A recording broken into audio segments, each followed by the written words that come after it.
something now that you used to be passionate about, but you've lost that spark and that passion.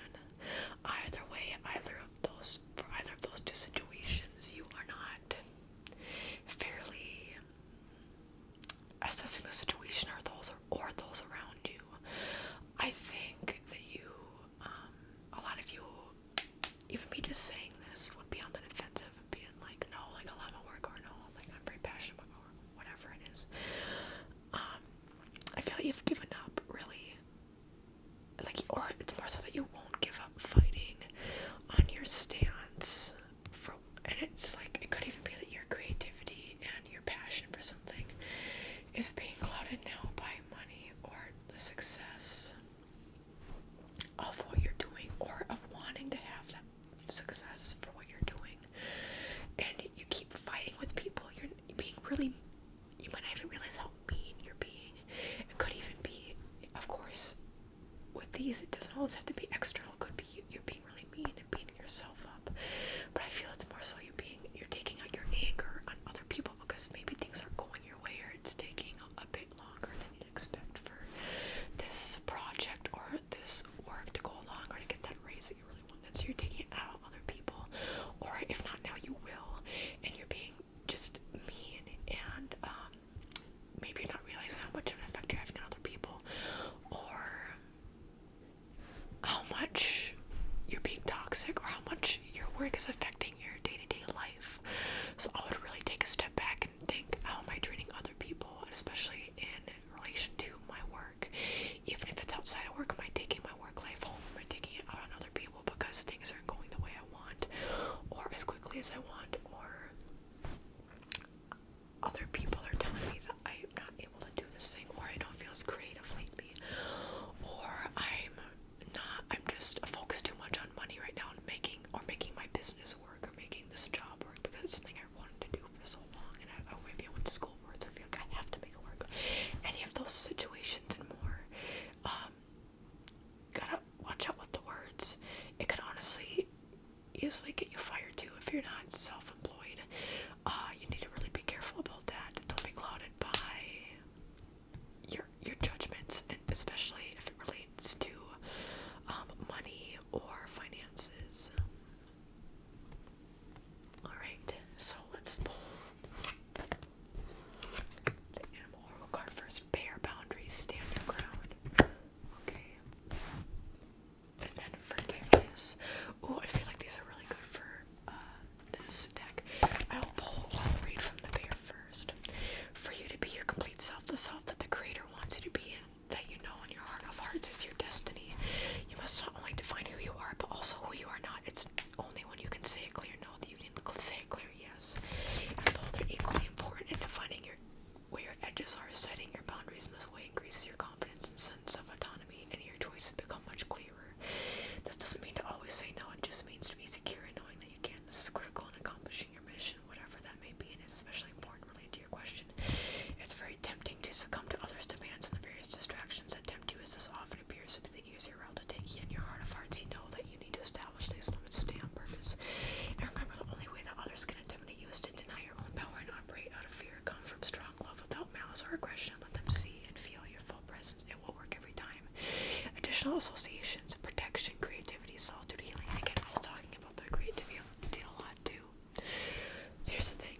I feel like, again, there could be a whole different side of this where you let people step all over you, so then you lash out at people. This could reflect other people having poor judgments of you, but I really more strongly feel it's the opposite of that. Where, so I feel like you will be able to stand your ground more and set boundaries, but that will come at a cost. So do that, but don't let that turn into haste and aggression. Allow your creativity to flow. Have boundaries, but don't be mean to other people, and don't only set your sights only on career.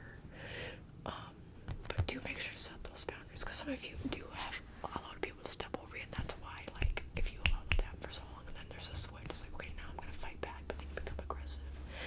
So just be careful with that. And then forgiveness. Dear one, have you been carrying around anger, guilt, shame, or regrets? This card indicates that it's time to set down these burdens so that you can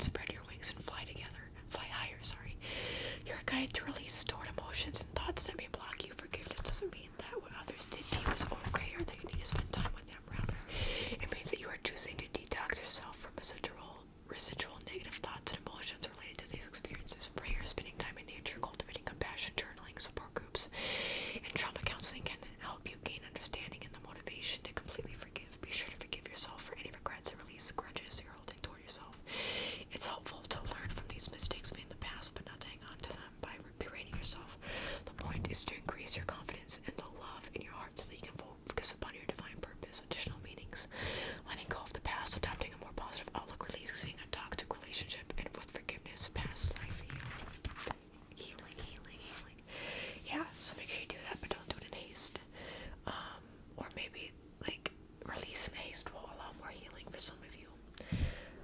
I hope that you enjoyed this deck one. I hope that you get healing. And you can always listen to the other decks if you like.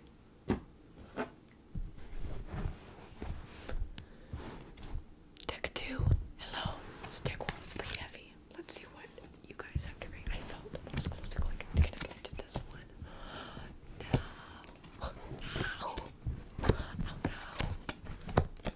Okay. Well, dang it. I gotta tell you, it's definitely gotta be a relationship card. Especially for, either if you are the feminine person or if you are in a relationship with somebody, who is female or feminine natured. Okay. I feel that whoever is more so the feminine or feminine person or woman in the relationship,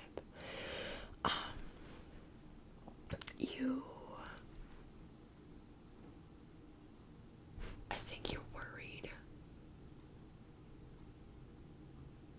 Man, this is really weird.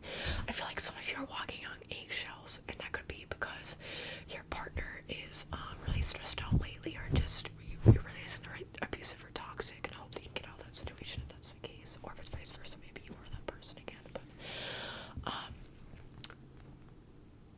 you need to be able to, if this is you, or if this other person needs to listen up, and like the other person in the relationship needs to hear this, I guess, or you can relate this to them in some way. You need to, I feel like you're so hard on yourself, and I feel like you have to walk on eggshells, and that you don't think you are worthy enough.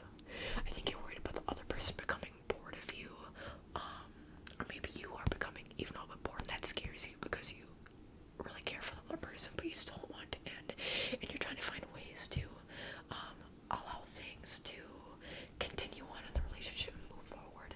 I feel like the other person may especially be blocked by something right now. They may be really busy with something, or just something else that's been on their minds, and maybe it's not like you aren't a priority for them, but they have other priorities they've been thinking about, and so that really stresses you out, so you feel like you need to do things like on impulse. Reverse, you need to like do all these things to like catch their attention because you feel like that you aren't getting their attention enough, and you need to act strategically, do things in a certain way so that the relationship doesn't get boring.